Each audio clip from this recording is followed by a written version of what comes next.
করবেন, আপনারা আর কোনো কাজ করবেন না, কিন্তু জিনিসটা সংগ্রহ করবেন। আমি আপনাদেরকে এই নকশা 200 বছর আগের নকশা এবং কি আজকে আপনাদের এই বশীকরণটা শিখাবো যে আপনি চণ্ডীবরণ জন্মরাশি এগুলো কোনো কিছুই না, এই দ্বারা আপনি কাজ করবেন।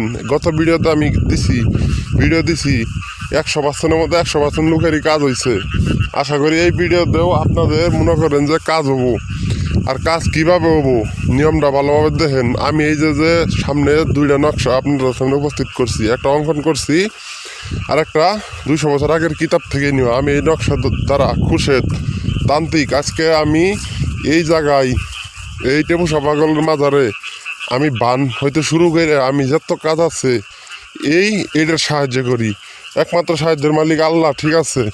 এই যে এই হাড়টা এটা কুমারী নারীর বা কুমার ছেলের মরা গেছে, যে কোনো দিন আপনি সংগ্রহ করে রেখে দেবেন। এই হাড়টা দিয়ে আপনি এই নকশা খাবেন এইভাবে।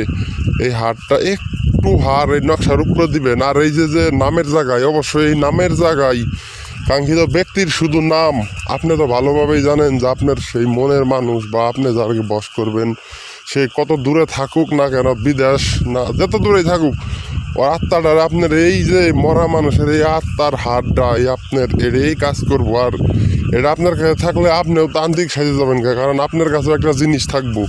আপনারা শুধু খালি তো বলেন যে গুরু বশীকরণ দেন, বশীকরণ দেন। বশীকরণ চ্যানেলের জন্যই আজকে ইউটিউবে এরকম, কিন্তু এই বশীকরণ এই হাড়টা তো আপনার সংগ্রহ করতে হইব আগে। আর আপনার হাড় ছাড়া যদি বশীকরণ করতে চান তাহলে অবশ্যই আপনি আগের ভিডিও দেখেন, ওইগুলো একটু দেরি করে কাজ হবো, কিন্তু এই বশীকরণ সঙ্গে সঙ্গে কাজ হবো। এই নকশা আঁকানোর পরে এই নকশার ভিতর আপনি এই যে এই বশীকরণের এই হাড়টার একটু অংশটুক নকশার ভিতর দিয়ে আপনি খালি আগুনের ভিতর ছাড়লে তারপর আপনি বুঝবেন যে বশীকরণ কাজ হয় কি হয় না। আর এই হাড়টা অনেক সংগ্রহ করে করা হয়েছে, অনেক সংগ্রহ করে নেওয়া হয়েছে। এই হাড়টা আমি আপনাদের সামনে এই প্রথম আপনারা দেখলেন ইউটিউবে মৃত মাসের হাড়।